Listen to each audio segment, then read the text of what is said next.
तो जी शिद्दत से गर्मी बढ़ती जा रही, खाने को कुछ मिले ना मिले, ठंडी ठंडी मैंगो डिलाइट मिल जाए तो क्या ही बात है। बिस्मिल्लाहिर्रहमानिर्रहीम, अस्सलाम वालेकुम। खुश रहें, आबाद रहें, जहाँ भी रहें, हैप्पी और हेल्दी रहें। तो मैं हूँ इकरा और आप देख रही कुकिंग मुतरफ का चैनल। आज बनाएंगे जी बहुत ही मजेदार, बहुत ही टेस्टी ठंडी ठंडी मैंगो डिलाइट की रेसिपी, जिसे बनाना बेहद आसान है। तो वीडियो को एंड तक देखें, अच्छी लगे लाइक कर दें और साथ ही चैनल को सब्सक्राइब भी कर लें। तो चलिए फिर मजेदार सी रेसिपी बनाना स्टार्ट करते हैं।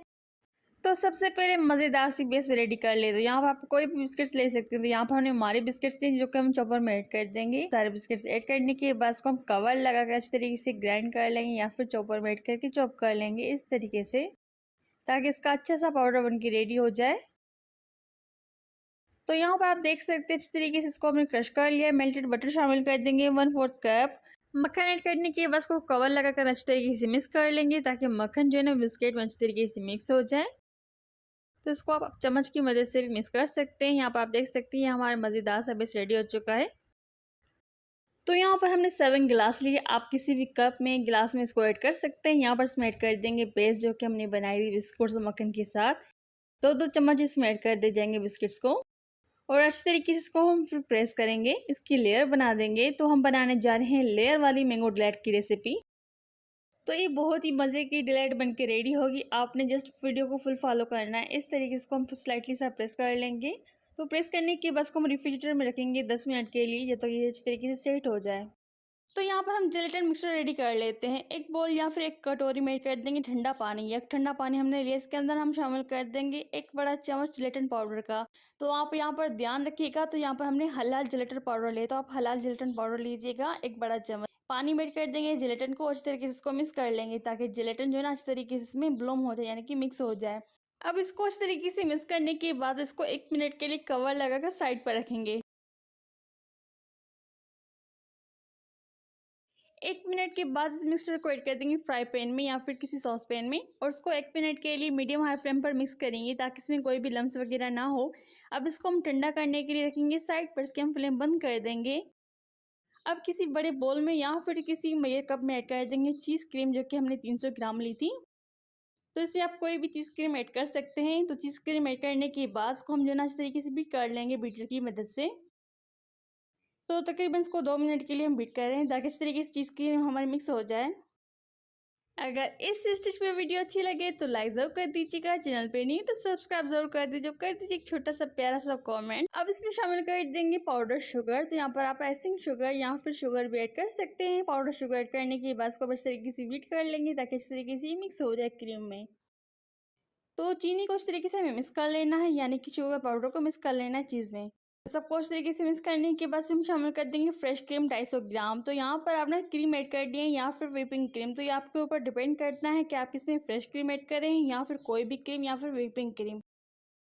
अच्छी तरीके से मिक्स करने के बाद नींबू का थोड़ा सा रस शामिल कर देंगे, थोड़ा सा नमक शामिल कर देंगे, और वेनिला एसेंस शामिल कर देंगे 1/2 टीस्पून, थोड़ा सा जायके के मुताबिक। अच्छी तरीके से इसको मिक्स कर लेंगे, ताकि नमक अच्छी तरीके से मिक्स हो जाए और वेनिला एसेंस भी मिक्स हो जाए। 1 मिनट के लिए इसको हमने बीट कर लेना है। तो अच्छी तरीके से मिक्स करने के बाद हम शामिल कर देंगे जिलेटिन मिक्सचर, जो कि हमने ठंडा करने के लिए साइड पर रख दिया था। आहिस्ता आहिस्ता ऐड कर देंगे सारे मिक्सचर को। अब इसमें हम ठंडा मिक्सचर ऐड कर देंगे जिलेटिन का, जिसको हमने ठंडा कर लिया। तो गर्म बिल्कुल भी मत ऐड कीजिएगा, इससे हमारी क्रीम है ना फट जाएगी। अब इसको हम ऐड कर देंगे पाइपिंग बैग में, जो कि हमने मिक्सचर बनाया था। तो जितना आपकी पाइपिंग बैग में मिक्सचर आ रहा है, उसी हिसाब से मिक्सचर को ऐड कीजिएगा। तो चीज़ क्रीम अच्छी तरीके से हमारी रेडी हो चुकी थी। तो यहाँ पर इसकी हम लेयर लगा देंगे, जो हमने तय बनाई थी बेस की, उसके ऊपर हम लेयर लगा देंगे क्रीम के साथ इस तरीके से। तो आप सर्विंग गिलास के मुताबिक इसको लेयर लगा दीजिएगा। अगर आपके घर में अचानक से मेहमान आ जाए, तो ये मज़े मज़े की ठंडी ठंडी मैंगो डिलाइट आप ज़रूर बना के उनको सर्व कीजिएगा। इंशाल्लाह उनको बहुत पसंद आएगी, क्योंकि इनकी फ्लेवर बहुत ही अमेजिंग है। तो इस तरीके से लेयर लगाने के बाद इसको हम रेफ्रिजरेटर में रखेंगे 10 मिनट के लिए, ताकि अच्छी तरीके से जम जाए। तो 10 मिनट के बाद की हम तय लगा देंगे बिस्किट्स की, जो कि हमने बेस बनाई थी मक्खन और बिस्किट्स के साथ। तो इनकी लेयर जो है ना आप जेली की भी लगा सकते हैं। तो यहाँ पर हमने 2 लेयर का इस्तेमाल किया था, क्रीम चीज़ के साथ और बिस्किट्स के साथ। आप इनमें जेली भी ऐड कर सकते हैं अपनी गिलास के मुताबिक। तो यहाँ पर हमने बेस लगा दी थी बिस्किट्स की, और उसके ऊपर हम लगा देंगे क्रीम। क्रीम को हमने रेफ्रिजरेटर में नहीं रखा था, इसलिए ये लिक्विड फॉर्म में है। तो आप सोच रहे होंगे कि ये लिक्विड फॉर्म में क्यों है, तो इसको हमने फ्रिज में नहीं रखा था, इसलिए लिक्विड फॉर्म में। क्रीम की लेयर लगाने के बाद इसको भी हम रखेंगे 10 मिनट के लिए, ताकि जम जाए। तो यहाँ पर हमने ताज़ा मीठे-मीठे आम लिए थे, जो कि आप अपनी पसंद के कोई भी आम ले सकते हैं। आम को इस तरीके से हमने छील लिया था, छीलने के बाद उसको हमने चंक्स में कट कर दिया था। ग्राइंडर में ग्राइंड कर देंगे और उसको हम प्यूरी बना लेंगे।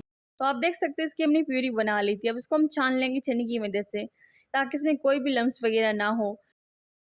तो आप देख सकते हैं इसको इस तरीके से हमने छान लिया था सारी प्यूरी को, इसमें अब कोई भी लम्स वगैरह नहीं है। अब इसमें हम शामिल कर देंगे प्रिपेयर जेलेटिन मिक्सचर 1 बड़ा चम्मच। तो इसमें सिर्फ 1 बड़ा चम्मच ऐड कीजिएगा, ज़्यादा जेलेटिन मत ऐड कीजिएगा। सबको इस तरीके से मिक्स करने के बाद जो ग्लास इस तरीके से हमारे जम चुके थे, क्रीम वगैरह इसके ऊपर हम लेयर लगा देंगे मैंगो प्यूरी के साथ। तो आप देख सकते हैं इस तरीके से इसको हमने लेयर लगा दी थी। इसको हम सेट होने के लिए रखेंगे साइड पर। तो आप देख सकते हैं कितनी मज़े की हमारी मैंगो डिलाइट बन के रेडी हो चुकी है। तो इसके ऊपर आप कोई भी टॉपिंग कर सकते हैं। तो ये हमारी बहुत ही मज़ेदार सी, डिलीशियस सी, अमेजिंग सी मैंगो डिलाइट बन के रेडी हो चुकी है। बहुत ही यमी और बहुत टेस्टी बन के रेडी हो चुकी है। तो इनके आप लेयर चेक कर सकते हैं कितनी मज़े की बनी है। तो आप भी मज़े से बनाएं, मज़े से खाएं। तो फिर मिलते हैं एक नई और बहुत ही मज़ेदार सी रेसिपी के साथ। अल्लाह हाफ़िज़।